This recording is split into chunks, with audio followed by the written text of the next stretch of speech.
طریقے ہیں، اور پیارے پیغمبر صلی اللہ تعالی علیہ وسلم کے یہاں جب اس قسم کی خوشی آئی تو آپ نے اس خوشی کا اظہار کیسے کیا؟ اس وقت کی نشست میں مجھے ان دونوں چیزوں کا تقابل کرانا ہے کہ ہمارے دور میں ہم اس آزادی کو کس طرح سے مناتے ہیں اور کیسے خوشی کا اظہار ہوتا ہے، اور پیارے پیغمبر صلی اللہ تعالی وسلم کے زمانے میں خوشی کا اظہار کیسے ہوتا تھا۔ اس میں کوئی شک نہیں، اسلام خوشی کے اظہار سے ہمیں منع نہیں کرتا۔ اسلام میں خوشی کا اظہار اور خوشی کے اظہار کرنے کا حکم دیا گیا ہے کہ یہ خوشی اللہ پاک نے عطا فرمائی، اور اللہ تبارک و تعالی نے جو نعمت دی ہے، اللہ پاک یہ چاہتا ہے کہ اس نعمت کا اثر اپنے بندوں کے وجود پر دیکھتا رہے، اس نعمت کا اثر بندوں کی زندگی میں ظاہر ہو، یہ اللہ کو پسند ہے۔ رسول اکرم صلی اللہ تعالی علیہ وسلم نے کس طرح سے خوشی کا اظہار فرمایا، اس کے لیے میں 3 واقعات ذکر کرتا ہوں۔ رسول پاک صلی اللہ تعالی علیہ وسلم نے ریاست مدینہ کو جب حاصل فرمایا، آپ علیہ الصلوۃ والسلام مکہ مکرمہ سے ہجرت کر کے مدینہ طیبہ جب تشریف لے گئے، اور پیارے پیغمبر صلی اللہ تعالی علیہ وسلم مدینہ طیبہ میں ایک قائدانہ حیثیت سے آپ داخل ہوئے، یعنی پیارے پیغمبر صلی اللہ تعالی علیہ وسلم کی قیادت کو پہلے سے تسلیم کیا جا چکا تھا، اور حضرت صلی اللہ علیہ وسلم کے صحابہ کرام وہاں جمع ہوئے، اور رسول اکرم صلی اللہ تعالی علیہ وسلم جس دن مدینہ طیبہ میں داخل ہوئے، علامہ ابن قیم رحمۃ اللہ علیہ نے اس روایت کو نقل فرمایا ہے، رسول پاک صلی اللہ علیہ وسلم مدینہ میں جب داخل ہونے کے لیے تشریف لائے، آپ سب سے پہلے قباء میں جا کر ٹھہرے۔ قباء مدینہ طیبہ جو رسول پاک صلی اللہ علیہ وسلم کا اس وقت کا شہر تھا، اس سے باہر کی آبادی قباء کہلاتی تھی۔ وہاں رسول پاک صلی اللہ علیہ وسلم کا چند دن قیام ہوا۔ حضرت صلی اللہ علیہ وسلم نے سب سے پہلا کام وہاں کیا، آپ نے مسجد بنوائی۔ تو مسجد سمجھ میں آئی یہ بات کہ مومن کی بنیاد تو مسجد ہے۔ حضرت صلی اللہ علیہ وسلم کو ایک نئی ریاست حاصل ہوئی تو سب سے پہلا کام کیا کیا؟ مسجد تعمیر کروائی۔ وہاں حضرت صلی اللہ تعالی وسلم نے نمازیں ادا فرمائیں، اور پھر جمعے کے دن رسول پاک صلی اللہ تعالی وسلم باذن الہی اللہ کے حکم سے مدینہ شہر کی طرف آپ نے روانگی فرمائی۔ راستے میں جمعے کا وقت آیا، آپ نے جمعے کی نماز ادا راستے میں ہی فرمائی، اور جمعے کی نماز کی ادائیگی کے بعد آپ مدینہ طیبہ شہر میں داخل ہوئے، اور بنو النجار جو آپ علیہ الصلوۃ والسلام کے اقرباء اعزاء کا ایک قبیلہ تھا، وہاں حضرت صلی اللہ علیہ وسلم جا کر پہنچے، اور آپ نے یہ فرمایا کہ جہاں یہ اونٹنی بیٹھے گی میں وہاں ہی قیام کروں گا۔ چنانچہ حضرت صلی اللہ علیہ وسلم کی اونٹنی قصوہ حضرت ابو ایوب انصاری رضی اللہ تعالی عنہ کے گھر کے سامنے جا کر بیٹھی۔ ابو ایوب انصاری رضی اللہ تعالی عنہ کو پیارے پیغمبر صلی اللہ علیہ وسلم کا میزبان بننے کا شرف حاصل ہوا، اور ہر شخص کی یہ چاہت تھی کہ رسول اللہ صلی اللہ علیہ وسلم ہمارے یہاں میزبان بنے۔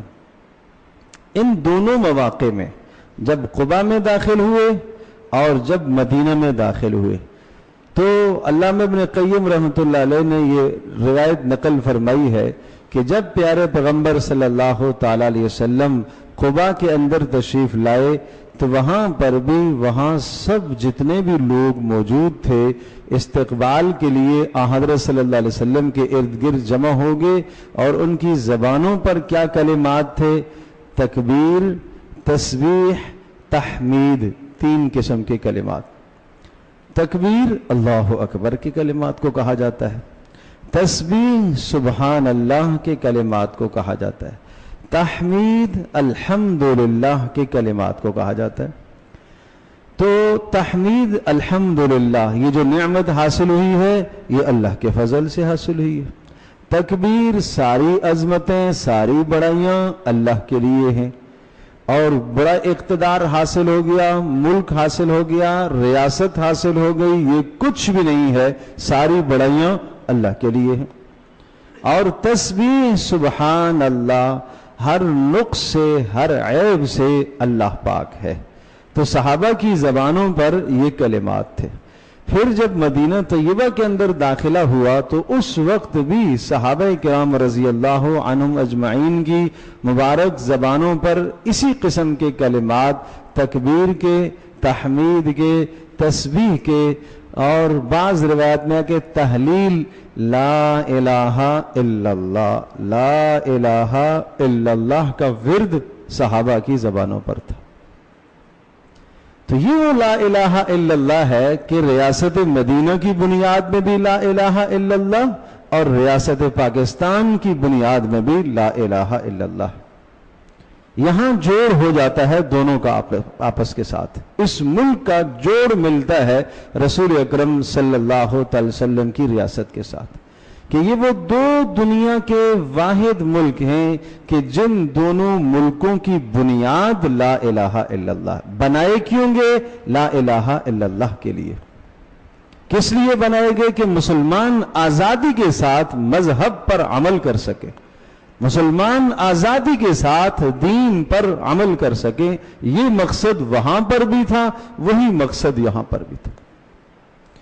اس مقصد کے لیے وہاں پر بھی قربانیاں دی گئی، مکہ کے اندر 13 سال قربانیاں دی گئی، اور ان قربانیوں کے نتیجے میں پھر وہ ریاست حاصل ہوئی، اور اس مقصد کو حاصل کرنے کے لیے یہاں پر بھی قربانیاں دی گئی۔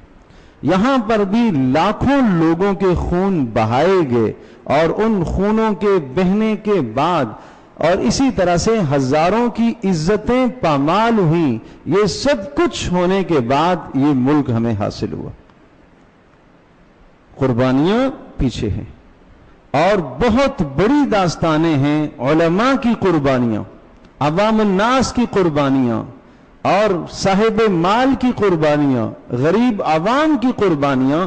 ہر شخص اس جذبے سے سرشار تھا، اور اندر یہ جذبہ بھرا ہوا تھا کہ ہمیں ایک الگ ریاست حاصل کرنی ہے، اور جس کے حصول کا مقصد صرف لا الہ الا اللہ ہے۔ بچوں کی زبانوں پر بھی یہ نعرہ، بڑوں کی زبانوں پر بھی یہ نعرہ۔ صاحب مال کیوں مال خرچ کر رہا ہے؟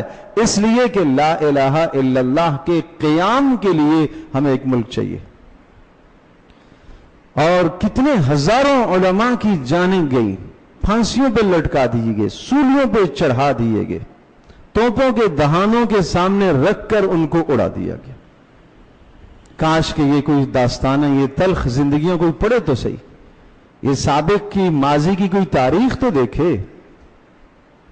لیکن چونکہ آج ہم تاریخ سے بہت ناواقف ہیں، آج پڑھا لکھا آدمی بھی ان سب چیزوں کو نہیں جانتا، اور نہ ہمارے اندر اس کا شعور ہے کہ ہم 14 اگست والے دن کم از کم اپنی نسلوں کو، اپنے بچوں کو تو شعور دیں۔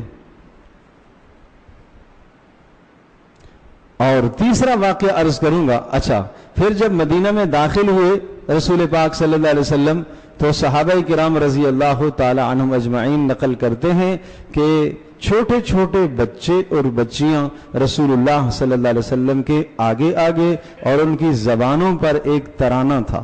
اب اس کے الفاظ ذہن نشین فرمائیے۔ طلع البدر علینا من ثنیئات الوداع ما وجب الشکر علینا ما دعا للہ دعا ایہا المبعوث فینا جئت بالامر المطاع۔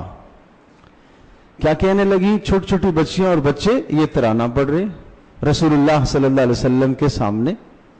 طلع البدر علینا، چاند طلوع ہوا، 14ویں کا چاند طلوع ہوا، پیارے پیغمبر صلی اللہ تعالی علیہ وسلم، 14ویں کا چاند ہمارے اوپر طلوع ہوا۔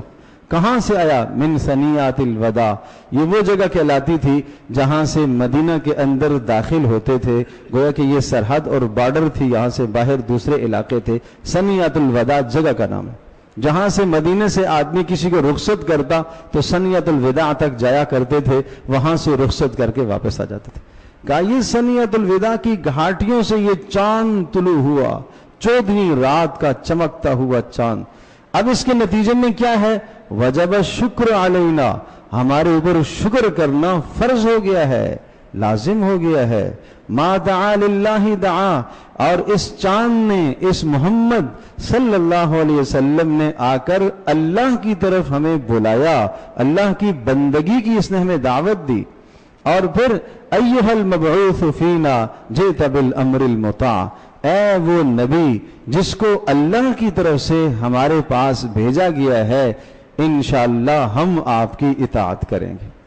تو دو باتیں اس ترانے سے دو باتیں سمجھ میں آئیں، یہ صحابیات، یہ صحابہ کا اور صحابہ کے بچوں کی زبان سے نکلے ہوئے کلمات اور اس ترانے کے دو مقاصد۔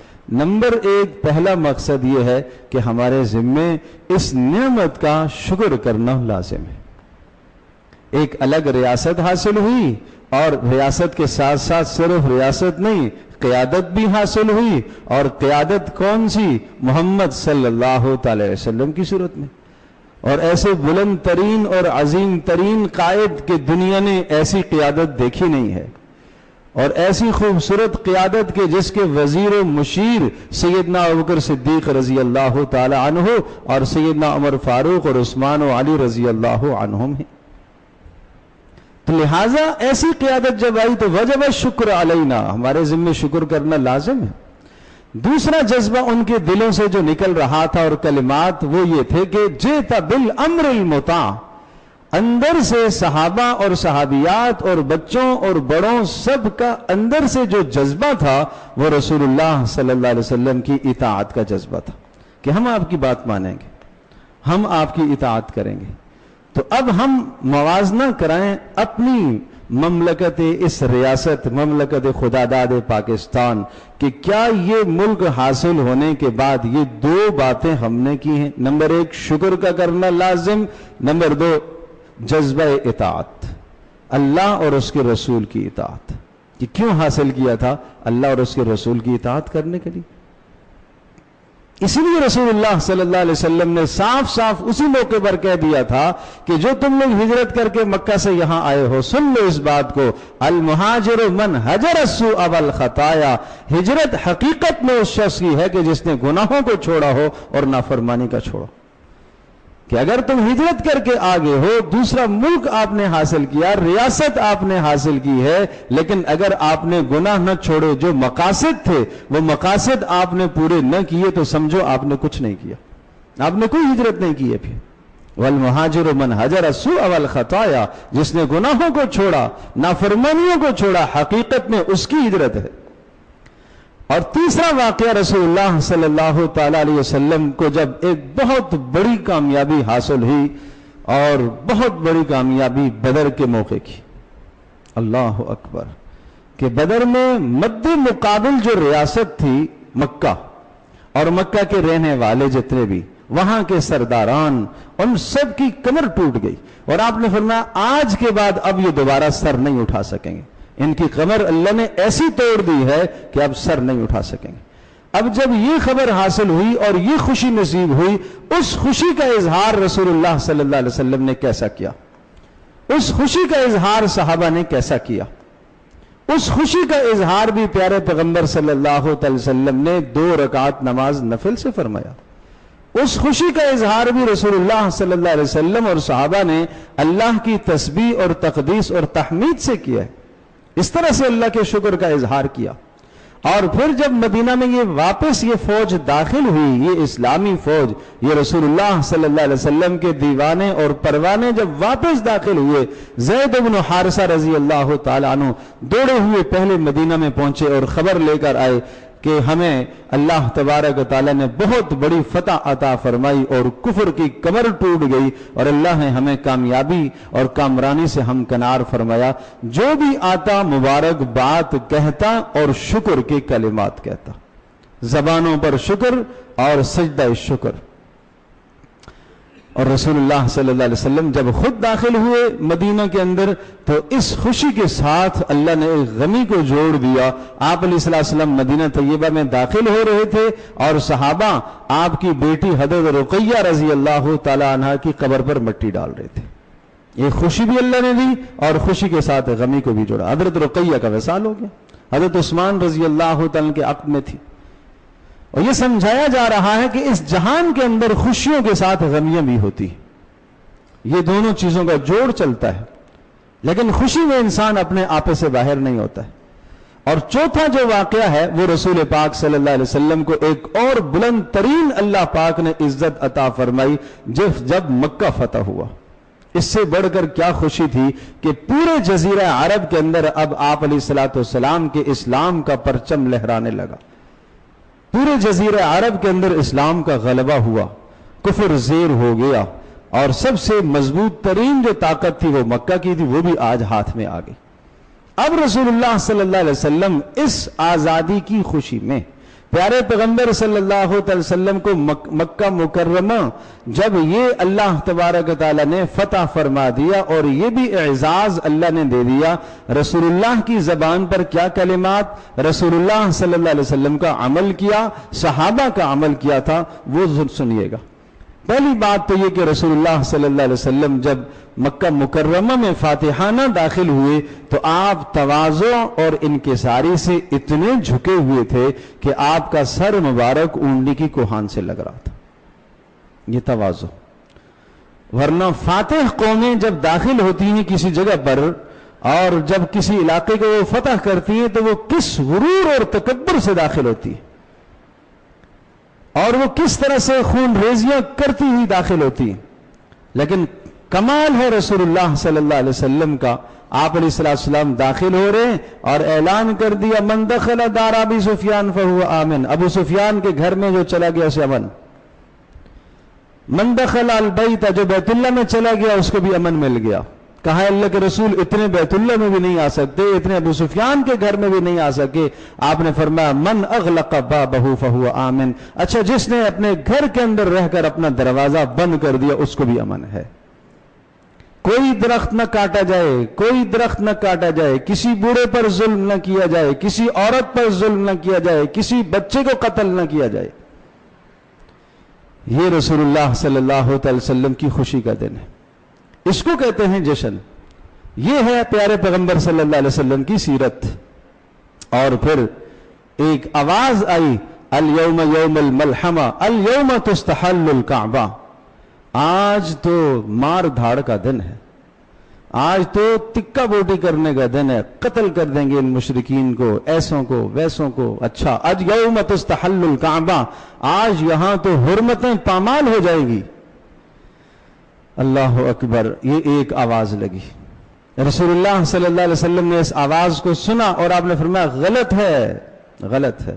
الیوم یوم المرحمہ, نہیں, آج ہی رحم کا دن ہے, آج ہی تو معافی کا دن ہے. اور فرمایا آج ہی تو عزتیں دینے کا دن ہے, آج تو عزت والوں کو عزت ملے گی.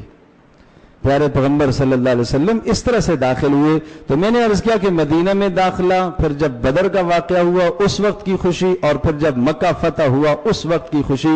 یہ تین حالات رسول اللہ صلی اللہ علیہ وسلم کی زندگی میں نے آپ کے سامنے پیش کیے. اب ان تین حالات کو ہم اپنے حالات کے ساتھ موازنہ کریں کہ ہم اس ملک کی جب خوشی 14 اگست کو مناتے ہیں تو کس طرح سے مناتے ہیں. کیا اس وقت جو یہ باجے, جو گانے, جو ہنگامے, جو شور شرابے, جو موسیقیاں, کیا رسول اللہ نے یہ کیا تھا یا آپ نے اس کا حکم دیا تھا؟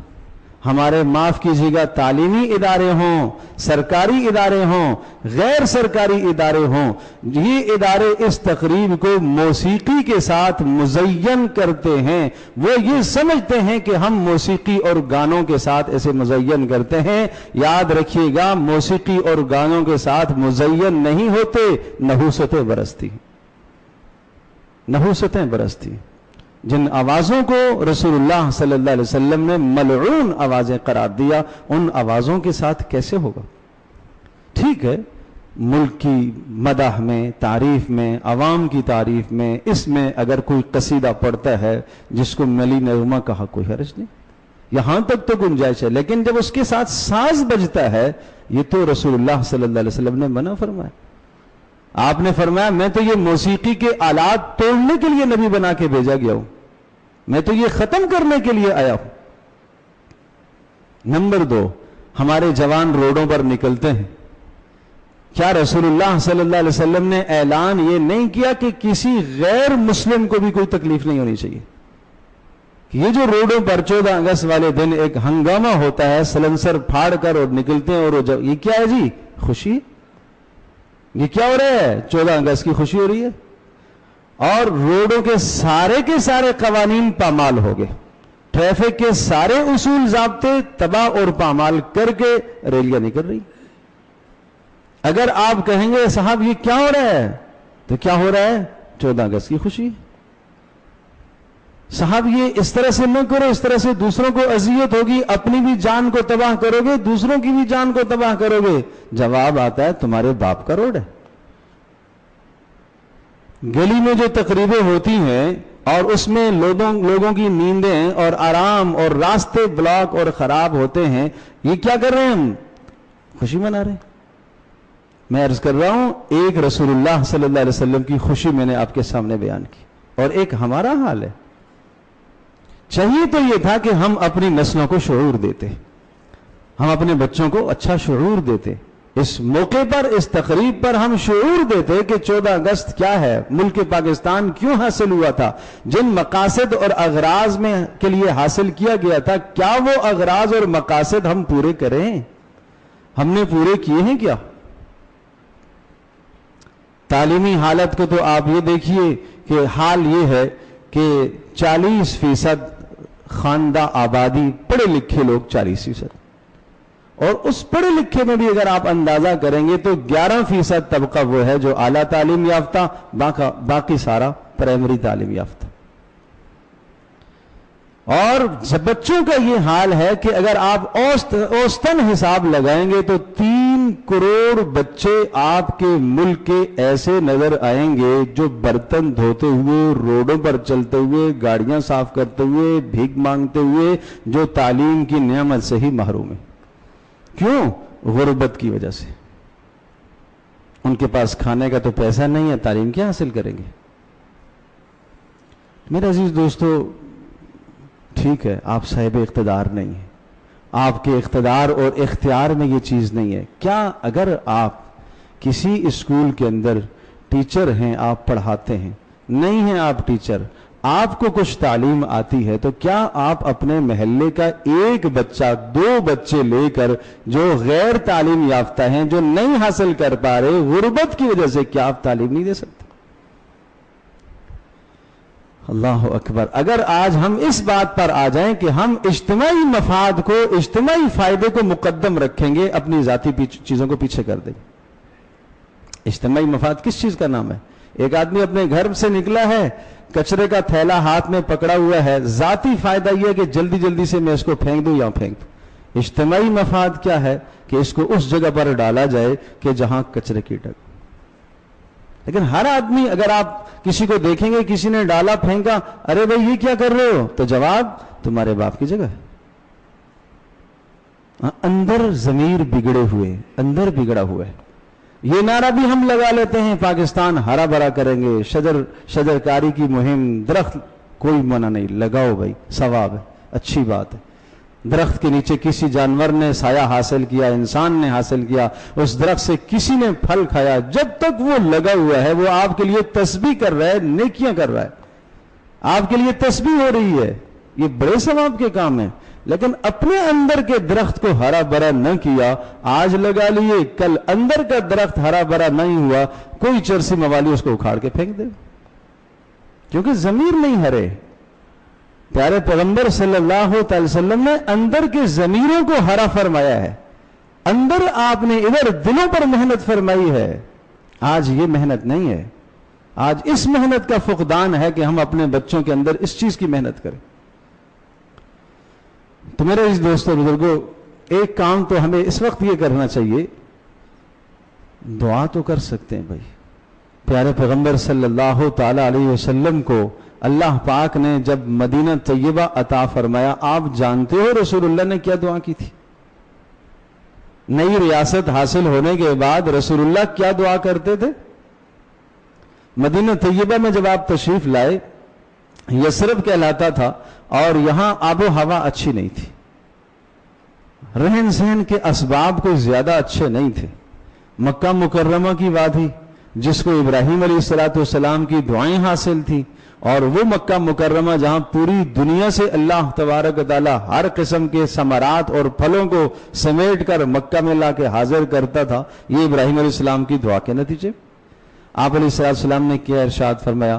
آپ نے یہ کلمات فرمائے، اللہم حبب الینا المدینۃ کحبنا مکۃ. اے اللہ ہمیں مدینہ ایسا ہی محبوب فرما جیسے ہمیں مکہ محبوب تھا، او اشد، یا اس سے زیادہ ہمیں مدینہ سے لگاؤ اور محبت عطا فرما. تو پتہ یہ چلا کہ کسی اپنے خطے سے، اپنی دھرتی سے، اپنی مٹی سے، اپنے ملک سے، اپنے شہر سے محبت کرنا یہ پیارے پیغمبر صلی اللہ علیہ وسلم کی عین سنت ہے، اور اس کی بہتری کے لیے دعا کرنا یہ رسول اللہ صلی اللہ علیہ وسلم کی سنت ہے. کیا ہم 14 اگست والے دن اتنا نہ کر سکے کہ 2 رکعت نماز صلاۃ الحاجت پڑھ کے اللہ ہی سے مانگ سکیں، اللہ ہی کے سامنے اپنی ہم لجاجت کے ساتھ اظہار کر سکیں کہ اللہ ہمارے ملک کو استحکام عطا فرما، اچھی قیادت نصیب فرما؟ ہم سمجھتے ہیں کہ یہ کوئی دین کا کام نہیں ہے. دین کا کام کیا ہے؟ نماز پڑھنا، روزہ رکھنا، حج زکات، یہ دین کے کام. یہ رسول اللہ صلی اللہ علیہ وسلم کی دعا میں آپ کو بتا رہا ہوں جو مسلم شریف کے اندر یہ دعا موجود ہے، دیگر کتب احادیث میں یہ دعا موجود ہے. دوسرے کلمات کیا آپ نے ارشاد فرمائے؟ اللہم صححھا لنا، اے اللہ اس مدینہ طیبہ کی فضا کو ہمارے لیے خوشگوار بنا دے. اس مدینہ طیبہ کی فضا کو ہمارے لیے خوشگوار بنا. تیسری دعا فرمائی، اللہم بارک لنا فی مدنا و فی ساعنا، اے اللہ مدینے کی معاش کو بہتر سے بہتر فرما. اے اللہ یہاں کے کاروباری معاملات کو بہتر سے بہتر فرما. اے اللہ یہاں کے سا میں اور مد میں، یہاں کے پیمانوں میں، تولنے والی چیزوں میں اے اللہ برکتیں عطا فرما. یہ معاش کی بہتری کی آپ نے دعا فرمائی. صحت کی دعا فرمائی آپ نے. رسول اللہ صلی اللہ علیہ وسلم نے یہ ارشاد فرمایا، وَانْقُلِ الْحُمَا وَاجْعَلْهَا إِلَى الْجُحْفَةِ، اے اللہ یہاں سے یہ جو بیماری ہے مدینہ طیبہ کے اندر عام طور پر پہلے رسول اللہ کے جانے سے پہلے وہاں لوگ بیمار پڑ جاتے تھے، بخار کی بیماری آ جاتی تھی، ایسی فضا تھی کہ آدمی کو بخار آ جاتا تھا. صحابہ کرام رضی اللہ عنہم اجمعین بھی جب شروع میں گئے تو اس بخار کی بیماری اس میں وہ بھی مبتلا ہوئے. تو آپ علیہ السلام نے یہ دعا فرمائی کہ اے اللہ اس بخار کو یہاں سے منتقل فرما، جوفا کی طرف لے جا. جوفا ایک وادی تھی، اے اللہ اس کو یہاں سے منتقل کر دے. تو پتہ یہ چلا کہ دیکھو ملک کے اندر امن و امان یہ ملک کی ضرورت ہے. آپ علیہ السلام نے امن و امان کو قائم فرمایا. معاش کا مسئلہ یہ اس ملک کی ضرورت ہے، آپ علیہ السلام نے اس سلسلے کو قائم فرمایا. تعلیم کا مسئلہ یہ ایک ملک کی ضرورت ہے، رسول اللہ صلی اللہ علیہ وسلم نے نظام تعلیم کو قائم فرمایا. اور صحت یہ ایک ملک کی ضرورت ہے، رسول اللہ صلی اللہ علیہ وسلم نے صحت کے لیے دعائیں بھی فرمائی. تو ہمیں کیا کرنا چاہیے؟ ہر آدمی اپنے تئیں دیکھے کہ میں اپنے ملک کے لیے کیا کر سکتا ہوں. میں پھر عرض کروں گا وہی بات کہ ایک آدمی اپنے گھر سے نکلتا ہے، اپنی گلی کے اندر روڈ پر کچرا، گندگی، غلاظت ڈالتا ہے، اس میں کسی غیر کا تو ہاتھ نہیں ہے، یہ تو اس کا اپنا کردار ہے. یہ کیوں کر رہا ہے؟ اس کا مطلب یہ ہوا اس کو اپنے پڑوسی سے کوئی لگاؤ نہیں. اس کا مطلب یہ ہوا اس کو اپنے ملک سے کوئی لگاؤ نہیں. اس کا مطلب یہ ہوا اس کو اپنے محلے سے، اپنے شہر سے کوئی ہمدردی نہیں. اس کو صرف اپنے مفاد میں جینا ہے، صرف اپنے فائدے کے لیے یہ جینا چاہتا ہے. یہ دوسرے کے مفاد کو نہیں سوچتا، یہ اپنے نفع کو سوچتا ہے، یہ دوسرے کے نفع کو نہیں سوچتا. یہ اپنے ضرر سے اپنے آپ کو بچاتا ہے، یہ دوسرے کو اپنے ضرر سے بچانے کی کوشش نہیں کرتا. تو اتنا تو ہر آدمی کر سکتا ہے.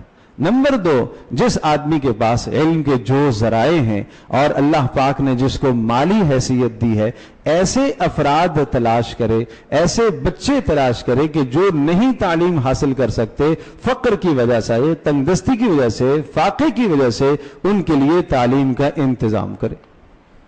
جتنی آپ کی حیثیت ہے، دیکھو قیامت کے دن مجھ سے آپ سے اتنا سوال ہوگا جتنی آپ کو اللہ نے حیثیت عطا فرمائی۔ لا یکلف اللہ نفسا الا وسعها، اتنا سوال ضرور ہوگا کہ جتنی اللہ پاک نے آپ کو وسعت عطا فرمائی۔ تیسرا کام جو کرنے کا وہ یہ ہے، دعاؤں کا اہتمام کرنا چاہیے، دعاؤں کا انتظام کرنا چاہیے، ملک کی بہتری اور فلاح کے لیے دعاؤں کا اہتمام کرنا چاہیے۔ اللہ تبارک و تعالیٰ سے اچھی اور نیک صالح قیادت کی دعا اللہ پاک سے کرنی چاہیے۔ اللہ پاک نے اس ملک کو کیا لذت نہیں عطا فرمائی، 4 موسم جس ملک کے پاس موجود ہیں، ہر قسم کی فصل ہے، سال میں 2 بار جو فصلیں دیتا ہے، معدنیات جس کے اندر اتنی اللہ تبارک و تعالیٰ نے رکھی ہیں، ذخائر اللہ پاک نے اتنے جس ملک کے اندر رکھے ہیں، اور یہ سب کچھ ہونے کے باوجود نہیں ہے، تعلیم نہیں ہے۔ تعلیم اس وقت وہ ایک پیشہ بن چکی ہے، تعلیم سکھانے والے پیشہ، میڈیکل سوائے پیشے کے اور کچھ نہیں ہے۔ ایک آدمی بیمار ہے، اگر ضرورت اس کی پوری ہو سکتی ہے، 100 کی دوائیوں سے اس کے لیے 1000 کا نسخہ لکھنا بھی ضروری۔ کیوں؟ ہدف اور مقصد اپنا پیٹ ہے، دوسرے کے مفاد نہیں ہے۔ ہدف اور مقصد اپنی ذات ہے، دوسرے کا فائدہ نہیں ہے۔ میرے عزیز دوستو اور بزرگوں، پیارے پیغمبر صلی اللہ علیہ وسلم نے جو ہمیں معاشرہ دیا، اس میں دوسروں کے لیے جینا بھی سکھایا۔ اور آخری بات، 3 آیتیں پیش کروں گا، 3 باتیں کہ جب ناشکری، اسی کا معنی ہے ناشکری، کہ ذاتی مفاد کو مقدم رکھنا، اجتماعی مفاد کو چھوڑ دینا، ملک کی فلاح اور بہتری کو نہ سوچنا، تو 3 باتیں اللہ کا فرمان ہے، ذَلِكَ بِأَنَّ اللَّهَ لَمْ يَكُنْ مُغَيِّرًا نِعْمَةً أَنْعَمَهَا عَلَىٰ قَوْمٍ، اللہ پاک کسی نعمت کو دے کر نہیں چھینتا جب تک لوگ خود نہ اسے تباہ کریں، اس وقت تک اللہ نہیں چھینتا، اور جب خود تباہ کریں گے، ناشکری کریں گے، تو اللہ تبارک و تعالیٰ وہ نعمت لے لے گا۔ سورۃ التوبہ کی آیت نمبر 2، سورۃ النحل، ضرب اللہ مثلا قریۃ آمنۃ کانت مطمئنۃ یاتیہا رزقها رغدا من کل مکان فکفرت بانعم اللہ فاذاقها اللہ لباس الجوع۔ اللہ ایک مثال بیان کرتا ہے، ایک ملک کی، ایک شہر کی، ایک بستی کی، امن و امان سے زندگی گزار رہے تھے، وافر رزق بھی تھا، امن بھی تھا، لیکن کیا کیا انہوں نے؟ فکفرت، ناشکری کی۔ کیا نتیجہ نکالا؟ اللہ نے کیا دیا ناشکری کے نتیجے میں؟ فَأَذَاقَهَا اللَّهُ لِبَاسَ الْجُوعِ، اللہ نے بھوک کو مسلط کر دیا، اللہ نے خوف کو مسلط کر دیا۔ کیوں؟ بِمَا كَانُوا يَصْنَعُونَ، اس لیے کہ انہوں نے ناشکری کی ہے۔ ناشکری کا یہ نتیجہ ہے۔ نمبر 3، لَقَدْ كَانَ لِسَبَإٍ فِي مَسْكَنِهِمْ آیَةٌ، ایک سرسبز و شاداب ملک تھا قوم سبا کا، یمن کا علاقہ، ہر قسم کی فراوانی اللہ پاک نے ان کو عطا کر رکھی تھی، فصلیں بھی تھی، باغات بھی تھے، پانی بھی تھے، ہر شے موجود تھی، لیکن جب انہوں نے ناشکری کی، فَأَعْرَضُوا فَأَرْسَلْنَا عَلَيْهِمْ سَيْلَ الْعَرِمِ، فرمایا جب انہوں نے ناشکری کی تو وہ جو آمدنی کے ذرائع تھے، ان سب ذرائع کو ہم نے تباہ کر دیا، اور ان کے باغات کو ہم نے کھنڈرات میں اور کانٹوں میں اور جھاڑیوں میں بدل دیا۔ اللہ آگے فرماتا ہے، وَهَلْ نُجَازِي إِلَّا الْكَفُورَ، ہر ناشکرے کی سزا اسی طرح سے ہم دیا کرتے۔ تو بھائی پھر ناشکری کی سزا بڑی سخت ہوا کرتی ہے، ہمیں اللہ کی طرف رجوع کرنے کی ضرورت ہے، شکر کی ضرورت ہے۔ اللہ پاک نے یہ ملک عطا فرمایا، شکر کی ضرورت ہے۔ جس آزادی کے ساتھ ہم یہاں دین پر عمل کرتے ہیں، وقت گزارتے ہیں، اس پر شکر کی ضرورت ہے اور اللہ کی طرف رجوع کرنے کی ضرورت ہے۔ اور اس موقع پر خرافات سے، رسومات سے، بدعات سے، غیروں کی نقالی سے اپنے آپ کو بچا کر جو وہ خوشی کے اظہار کا طریقہ رسول اللہ صلی اللہ علیہ وسلم کا میں آپ کے سامنے پیش کر چکا ہوں، اس طریقے کو اپنایا جائے۔ اللہ پاک ہم سب کے لیے سمجھنا عمل کرنا آسان فرمائے۔